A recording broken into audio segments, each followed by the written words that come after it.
이런 말이 있죠. 첫 단추를 잘 끼워야 한다. 이렇게 한 해의 첫 단추를 끼는 것, 그것이 우리에게 얼마나 중요한지를 말하고 있는 이야기입니다. 우리는 한 해를 어떻게 시작해야 첫 단추를 잘 끼웠다고 할 수가 있을까요? 많은 사람들이 새해 첫날을 의미 있게 보내려고 합니다. 아까도 보니까 광교 청년의 찬양팀은 오늘 이 예배를 드리고 해 뜨는 걸 보기 위해서 간대요. 그래서 정동진을 가려니까 거기 너무 멀고 막혀가지고 서울에 보는 데가 있대요. 경기도에서 봐도 될 텐데 굳이 하여튼 서울까지 가서 본다고 하더라고요. 그렇게 사람들은 정동진에 가서 첫 번째 그의 태양이 떠오르는 걸 보기도 하고, 또 종각에 가서 제의 타종 소리를 들으면서 새해를 맞이하곤 합니다. 뭔가 새해의 시작을 특별한 의미를 담아 시작하고 싶은, 다시 말해서 첫 단추를 잘 끼고 싶은 마음이 있는 것이죠. 자, 그렇다면 그리스도인 우리는 이 새해를 어떻게 시작해야 좋을까요? 오늘 본문에 그 답이 있습니다. 오늘 본문은 일명 나팔절이라고 불리는 유대인들의 이스라엘 백성들의 설날이라고 할 수가 있습니다. 이 설날에 대한 안내거든요. 오늘 본문의 23절과 24절을 한번 같이 읽어보도록 하겠습니다. 시작. 여호와께서 모세에게 말씀하여 이르시되 이스라엘 자손이 말하여 이르라. 일곱째 달 곧 그 달 첫날은 너희에게 쉬는 날이 될지니 이는 나팔을 불어 기름할 날이요 성회라. 뭐라고요? 나팔을 불라는 것입니다. 오해하지 마세요. 병나발을 불라는 건 아닙니다. 어떤 분은 술을 마시면서 새해부터 병나발을 불러요. 좀 역시 새해부터 이 썰렁한 유머 때문에 제가 아마 이 썰렁한 유머가 2020년에도 계속될 것 같습니다. 하여튼 여러분이 웃을 때까지 이 썰렁한 유머는 계속 시작됩니다. 자, 근데 신년의 시작이 이 나팔절, 이게 신년, 우리로 말하면 설날인데요. 이게 절기가 우리하고 좀 달라요. 시작이 일곱째 달의 첫날을 신년으로 지키라는 거예요. 일곱째 달.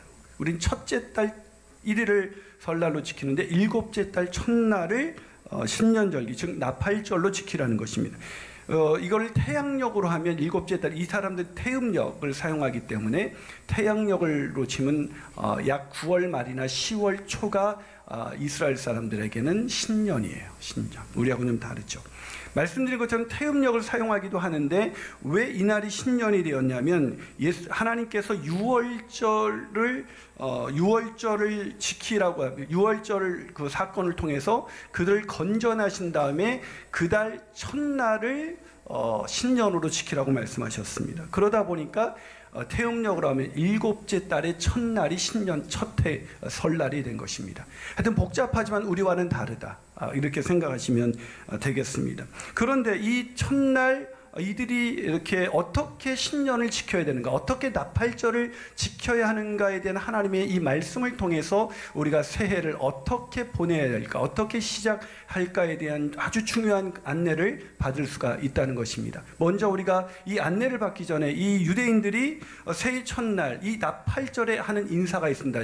어떻게 인사하냐면 샤나토바 이러고 인사합니다. 자, 우리가 수준 있게 옆 사람에게 샤나토바 이렇게 인사합니다. 시작. 샤나토바. 예, 내가 분명히 손을 들면서 샤나토바 했는데 왜 손을 안 대? 다시 시작. 샤나토바. 예. 예, 무슨 뜻인지는 아시겠죠? 예, 눈치. 새해 인사가 뭐겠어요? 새해 복 많이 받으세요. 해피 뉴 이어예요. 예, 샤나토바. 수준이 있죠? 더라이브주 종교에. 우리는 보통 이렇게 히브리식 인사를 합니다. 자, 그렇다면 우리가 새해를 어떻게 시작하는 것이 좋을까요? 첫 번째로 은혜를 기억함으로 새해를 시작해야 합니다. 은혜를 기억함으로 새해를 시작해야 합니다. 자, 오늘 본문에 보니까 나팔절이 어떻게 시작됩니까? 나팔을 불어야 시작이 됩니다. 왜 나팔을 부는 것으로 이들은 새 신년을 알렸을까? 특별한 의미가 있습니다. 이 나팔을 불게 된 것은 창세기 22장을 배경으로 하고 있습니다. 이 모리아 산에서 아브라함이 이삭을 하나님께 번제로 드릴 때 하나님이 그 순종하는 믿음을 보시고 이삭을 대신할 숫양을 준비해 주셨죠. 그렇죠? 이거는 교회 좀 다닌 사람 다 알아요. 이게 무슨 얘기지 그러면 안 되셔요? 자, 이후 이스라엘 백성들은 이삭을 대신해서 죽은 이 숫양을 기억하기 위해서 이 숫양의 뿔로 만든 양각 나팔을 불기 시작했습니다. 무슨 말입니까? 신년, 즉 새해 나팔을 분다. 이것은 이삭을 대신해서 번제로 쓰여진 숫양을 기억하듯이 우리를 대신해서 십자가에서 죽으신 하나님의 어린 양 예수 그리스도를 보내신 하나님의 은혜를 기억함으로 한 해를 시작하라는 것입니다. 그러니까 나팔은 하나님의 은혜였던 것입니다. 사랑하는 여러분, 그렇습니다. 새해가 의미 있는 새해가 되기 위해서 우리가 반드시 기억해야 할 것이 있습니다. 그것은 예수 그리스도를 우리를 위해서 이 땅에 보내신 하나님의 은혜를 기억하는 것입니다. 그 은혜를 기억할 때 새해 우리가 맞게 되는 한 날 한 날이 그냥 주어진 시간이 아니라 아들을 보내신 하나님의 은혜로 주어진 소중한 시간이라는 것. 그래서 매일매일 그 은혜 갚기 위해 살아야 할 시간이 10년이라는 것을 기억하게 되는 것입니다. 그런데 문제는 사람들이 이 은혜를 잘 기억하지 못하고 쉽게 망각한다는 것입니다. 제가 은혜를 망각하는 사람의 예화를 들 때 늘 사용하는 예화가 있죠. 호떡 장사 아주머니 이야기입니다. 이렇게 힘겹게 호떡을 팔고 있는 이 아주머니에게 어떤 멋있는 신사가 이렇게 호떡값이 100원이었는데 100원을 놓고 그냥 갑니다. 저기요, 아저씨, 이 호떡을 가져가셔야죠. 그러자 그분이 그냥 씩 웃더니 그냥 가는 거예요. 그 힘겹게 살아가는 이 아주머니가 저 사람이 나에게 은혜를 베푸는구나. 근데 매일 그러는 거예요. 매일 100원을 놓고 그 시간이 되면 호떡은 가져가지 않고 그냥 100원을 놓고 가는 거예요. 근데 어느 날 1년이 지났을 때 이분이 그날도 그 100원을 놓고 딱 돌아서 가자. 이번엔 아주머니가 막 따라오면서 저기요 하면서 막 따라오는 거예요. 이 신사가 생각할 땐 드디어 더 이상 감사가 벅차오르는 감사 때문에 나를 붙잡아 인사를 하려는구나. 그리고 뒤로 딱 돌아서는 순간 이 호떡 아줌마가 이렇게 말했다고 합니다. 아저씨 200원으로 올랐어요. 그러더라고요. 여전히 안 웃으시네요. 자, 이게 무슨 얘기입니까? 여러분, 은혜가 계속되면 그게 우리에겐 은혜로 느껴지지 않는다는 거예요. 지난 한 해 하나님의 은혜가 얼마나 많았습니까? 그 은혜로 우리가 여기 살아왔는데 한 해를 마무리하면서 우리 마음 가운데 그 은혜로 인한 그런 벅찬 감사가 있으십니까? 2020년이 새로운 한 해가 되기 위해서 가장 중요한 것은 하나님의 은혜를 기억하는 것입니다. 은혜로 시작되지 않은 새해는 새해가 아닌 것입니다. 그거는 지난해와 다름없는 늘 불평과 원망 속에 상처를 안고 온 그 지나간 해가 아니라 새로운 한 해를 열기 위해서 우리에게 가장 필요한 것은 무엇인가? 하나님의 은혜, 한량없는 은혜. 그 은혜 갚으며 사는 기쁨과 감사로 2020년을 수놓아가는 저와 여러분이 되시기를 주님의 이름으로 축원합니다. 한 발 더 나가서 새해를 어떻게 시작해야 될까요? 새해를 회개함으로 새해를 시작해야 합니다. 뭐함으로 새해를 시작해야 된다고요? 회개함으로. 여러분, 오늘 우리는 하나님의 은혜로 새해를 맞이하고 있습니다. 아멘이십니까? 그러나 그 새해를 시작하기에 앞서 우리가 반드시 해야 될 것이 있습니다. 그게 뭘까요? 바로 회개하는 것입니다. 회개하는 것. 자, 오늘 보면 27절부터 29절을 한번 같이 읽어보도록 하겠습니다. 시작. 일곱째 달 열흘 날은 속죄일이니 너희는 성회를 열고 스스로 괴롭게 하며 여호와께 화제를 드리고 이날에는 어떤 일도 하지 말 것은 너희를 위하여 너희 하나님 여호와 앞에 속죄할 속죄일이 됨이니라. 이날에 스스로 괴롭게 하지 아니하는 자는 그 백성에서 끊어지리라. 여러분, 나팔절을 보내면서 새해를 보내면서 뭘 하라고요? 회개하라는 것입니다. 스스로 괴롭게 하라는 거예요. 이 스스로 괴롭게 하라는 얘기를 27절, 29절, 32절 통해서 무려 3번이나 반복하고 있습니다. 무슨 말입니까? 신년에 너희가 신년을 시작할 때 회개하지 않으면 안 돼! 라고 얘기하고 있는 거예요. 회개하지 않는다면 새해는 시작되지 않기 때문입니다. 여러분, 근데 여기서 스스로 괴롭게 하라는 것은 어떻게 회개하라는 거냐면 금식하면서 회개하라는 것입니다. 자기 몸을 괴롭힌다는 건 금식을 뜻해요. 그러니까 자기 금식하면서 온전히 치열한 철저한 회개가 없이 새해는 열리지 않는다는 것입니다. 왜 그럴까요? 여러분, 회개함 없이 새로운 한 해는 의미가 없기 때문입니다. 여러분, 지난 한 해 혹시 힘든 인생을 살아오신 분이 있으시다면 지난 한 해가 왜 힘들었을까를 한번 생각해 보세요. 상황이 안 좋았기 때문일까요? 누군가가 나를 힘들게 했기 때문일까요? 네, 물론 그런 것도 우리를 힘들게 할 수는 있습니다. 하지만 결국 그리스도인들이 힘들어하는 것은, 아니 사람들이, 모든 인간들이 힘들어하는 것은 상황이나 사람 때문에 힘든 것이 아닙니다. 그럼 무엇 때문에 우리가 결정적으로 힘들게 되었을까요? 그것은 회개 없이 살아왔기 때문입니다.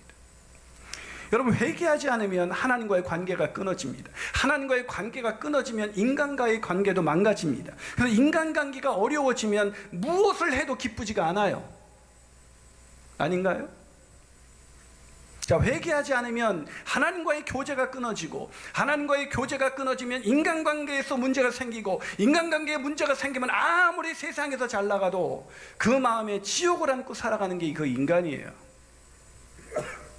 사랑하는 여러분, 예수님은 그래서 요한계시록 2장 5절에서 칭찬을 그렇게 많이 받았던 에베소 교회에게 이렇게 말합니다. 그러므로 어디서 떨어졌는지를 생각하고 회개하여 처음 행위를 가지라. 만일 그리하지 아니하고 회개하지 아니하면 내가 내게 가서 내 촛대를 그 자리에서 옮기리라. 회개하지 않으면 교회가 아니라는 것입니다. 여러분, 누가 우리 교회 와서 그런 얘기를 하더라고요. 우리 교회에서 간증을 들어보니까 회개하는 것 말고는 별다른 게 없더라는 거예요. 뭐 인생이 변화됐다 뭐 이런 얘기가 아니라 다 자기 죄를 깨달았다, 뭐 회개했다, 뭐 이런 얘기밖에 없다는 거예요. 그럼 결국은 매번 죄 짓고 사는데 미성숙한 그리스도인이 아니야 라고 저는 그런 얘기를 듣게 됐습니다. 근데 여러분, 회개하는 게 미성숙이라고요? 유기성 목사님이 나는 죽고 예수로 사는 사람이라는 책에 이런 이야기가 있습니다. 여러분, 신년에 요번 그 설날에 내일 쓸데없이 TV 보지 말고 이런 책 좀 읽어보세요. 아시겠어요? 금식하면서 읽어보세요. 하루 쫄쫄 굶으면서. 할렐루야. 예, 아침은 드세요. 아침은 떡국 먹어야 또 한 살 더 나니까. 여러분, 이때 어떤 얘기냐면, 선한 목자 교회에서는 매주 목요일 새벽에 믿음으로 사는 남자들이라는 남성 기도회가 있습니다. 근데 이 믿음을 지키면서 산 이야기를 나누자, 이래서 남자들이 의기투합해서 모인 그런 새벽 기도회였습니다. 처음 모였을 때 이 사람들이 어떻게 의기투합, 우리는 난 믿음으로 술을 끊겠습니다. 나는 믿음으로 담배를 끊겠습니다. 나는 거짓말하지 않겠습니다. 나는 부부싸움을 하지 않겠습니다. 나는 가정적인 남편이 되겠습니다. 뭐 여기도 그런 사람 많이 있죠? 할렐루야. 왜 이렇게 아멘이 없어요? 새벽부터 할렐루야. 광교 소리가 더 크게 들려오는 것 같아요. 자, 그렇게 했대요. 그런데 문제가 생겼어요. 시간이 갈수록 목요일이 다가오는 것이 너무 부담스러운 거예요. 왜냐면 한 주 동안 믿음으로 승리한 삶을 나눠야 되는데, 지난주 돌이켜보면 잘못한 일, 죄 지은 것밖에 생각이 나지 않는 것입니다.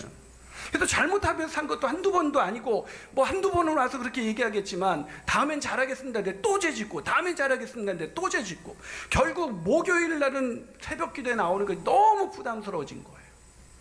그런데 결국 그런 모임이 그렇게 매번 결단하면서 믿음을 지키며 살고 싶었지만, 계속해서 잘못하는 자신들이 나와서 회개하기 시작하면서 그 새벽 모임이, 그 남성 기도회가 어떤 기도회가 되냐면 회개하는 기도회가 된 것입니다. 근데 놀랍게도 회개의 시간을 갖기 시작하니까 남자들이 변하는 거예요. 회개하기 시작하니까 변하는 거예요. 여러분, 우리의 노력으로 변하는 줄 아세요? 회개하는 사람만이 변합니다. 아멘이십니까? 여러분, 성숙과 미성숙의 차이가 뭔지 아세요? 성숙과 미성숙. 성숙한 사람은 자신의 죄를 봅니다. 근데 미성숙한 사람은 다른 사람의 죄를 봐요. 여러분이 지난 2019년, 꼭 먼 일이 온 것 같으네요.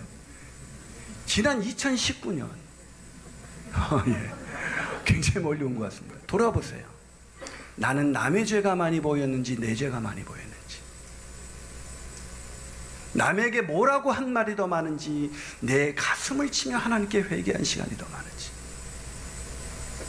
성숙한 사람은 자기 죄를 보고 미성숙한 사람은 남의 죄를 봅니다.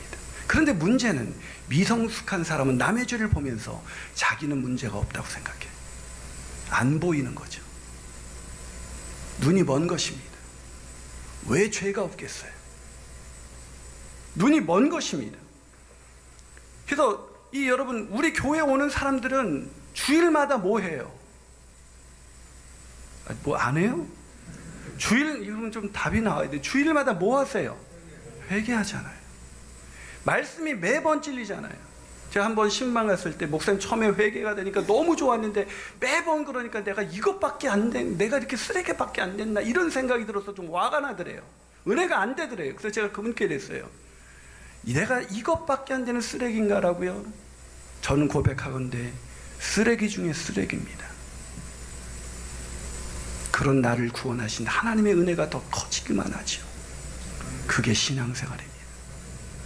내 죄를 깨달으면 깨달을수록 이렇게 망가진 죄인을 위해서 그 거룩하신 하나님의 몸을 깨뜨린 것이 십자가입니다. 여러분, 회개한다는 게 얼마나 어려운지 아세요? 사람이 제일 하기 싫은 게 내 잘못했다는 말 하는 거예요. 그건 성령의 역사입니다. 그건 성숙한 사람만이 가능한 거예요. 그래서 사도 바울은 자신의 사도 바울을 통해서 기록된 성경을, 사도 바울 서신을 보면 처음에는 사도권을 변호합니다. 나 사도야, 나 목사야, 왜 이래? 이 얘기를 했습니다. 근데 시간이 지나면서 나는 지극히 작은 자라고 고백합니다. 근데 사도 바울의 마지막 서신에서는 사도 바울이 자기를 뭐라고 가리키냐면 나는 죄인 중에 괴수입니다라고 고백합니다. 이게 성화예요. 성화는 내가 결단해서 술 끊고 담배 끊는 게 성화가 아니라 내 죄를 더 깨달아가는 것. 그래서 남의 죄는 작아 보이고 내 죄는 더 커져만 가서 하나님 앞에 회개하면서 남의 죄는 더 작아 보이니까 누구든지 이해하고 용납할 수 있는 것. 이게 성화예요. 사랑하는 여러분, 회개함으로 새날이 시작되는 것입니다.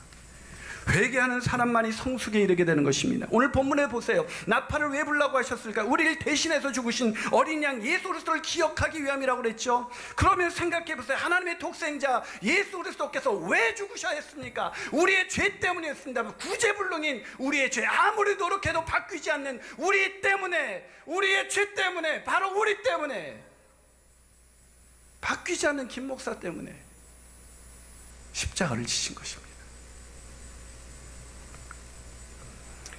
그런데 그걸 아는 사람이 회개 없이 새해를 시작한다? 있을 수 없는 일입니다.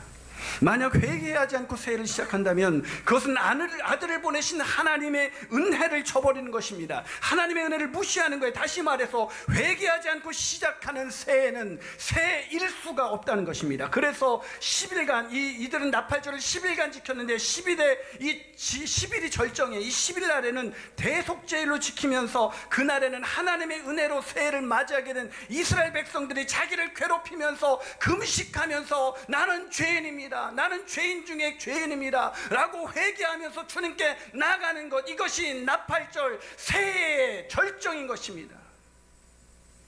새해는 우리가 신나게 노는 날이 아니에요. 사랑하는 여러분, 회개 없이 한 해를 시작하지 않게 되길 축복합니다.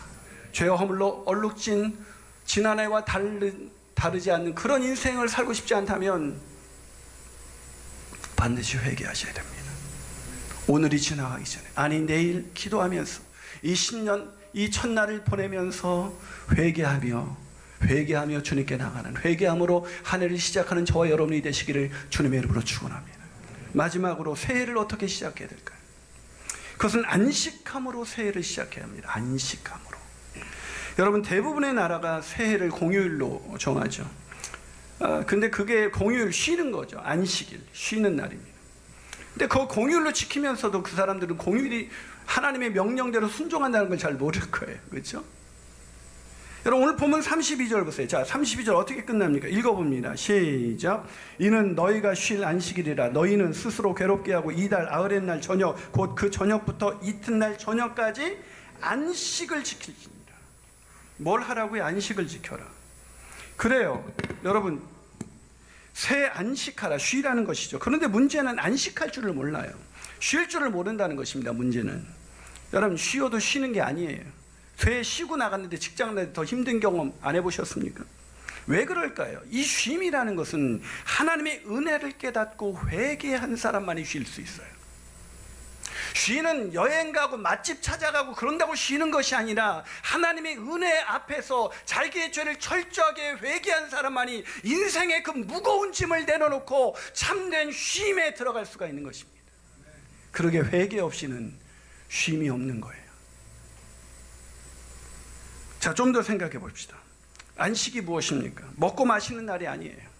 단순히 노동을 그치고 노는 날이 아닙니다. 마르바도는 그 유명한 책 안식이라는 책에서 안식의 의미를 그침이라고 해석하면서 우리가 그쳐야 할 7가지를 이렇게 말했습니다. 첫째, 일을 그쳐라. 둘째, 생산과 성취를 그쳐라. 넷째, 근심과 걱정. 세 번째, 근심과 걱정과 긴장을 그쳐라. 넷째, 하나님이 되려는 노력을 그쳐라. 다섯 번째, 우리의 소유를 그쳐라. 여섯 번째, 우리의 문화 순응을 그쳐라. 문화에 끌려가지 말라는 거예요. 일곱 번째, 단조로움과 무의미를 그쳐라. 그래, 안식은 다른 말로 표현하면 그침입니다. 그리고 그 그침 중에서 가장 그쳐야 할 가장 중요한 것은 하나님이 되려는 노력을 그치는 것입니다. 그렇게 할 때 근심과 걱정도 그치게 되고 단조로움과 무의미도 그치게 되고 마르바도니 말하는 그런 모든 안식을 우리는 비로소 누리게 되는 것입니다. 그런데 새해 쉬는 날 사람들이 쉬지 못하고 그치고 쉬어야 되는데, 하나님이 되는 노력을 그치고 걱정과 염려를 그쳐야 되는데 얼마나 싸돌아다니는지 얼마나 바쁜지 몰라요. 너무 심심하대요. 자기 죄를 안 보니까 심심해서 죽겠어. 이런데 누구 연락 안 하니까 또 새해부터 누구한테 연락하자니까 저 사람이 어떻게 생각할까. 그게 새해가 아니에요. 그게 쉬는 게 아니에요. 여러분, 새해 쉬게 되기를 주님의 이름으로 축복합니다. 사랑하는 여러분, 안식이 쉽지가 않아요. 안식은 놀면서 여기 맛집을 찾아다니고 카페를 찾아다니고 여행한다고 찾아오는 것이 아니라, 마르바도는 그의 책 아까 말씀드린 그 안식에서 이렇게 마무리합니다. 기독교 신앙의 모든 큰 요소들이 우리의 안식일 지키기 위해서 강조한다. 안식일을 지키기의 그침은 우리가 하나님을 신뢰하지 못하고 스스로 자신의 미래를 창조하려고 한 여러 가지 방법을 뉘우치는 회개의 깊이를 더한다. 안식일 지키기의 쉼은 하나님의 완전한 은혜에 대한 우리의 믿음을 강하게 한다. 그렇습니다. 안식은 우리 죄를 사하시기 위해서 우리를 대신해서 아들을 보내신 하나님의 은혜와 사랑, 그 은혜와 사랑을 깨닫고 회개한 자에게 찾아오는 것입니다. 오늘 회개하고 집으로 가셔서 푹 쉬시기를 주님의 이름으로 축원합니다. 진정한 안식을 누리게 되시기를 주님의 이름으로 축원합니다. 그런 새해, 희망찬 새해, 하나님이 열어주시는 새해, 안식을 통해서, 회개를 통해서, 하나님의 은혜를 통해서 열려지는 그런 희망찬 2020년, 여지껏 단 한 번도 살아보지 못했던 그런 놀라운 축복의 한 해가 저와 여러분의 인생 가운데 열려지게 되시기를 주님의 이름으로 축원합니다.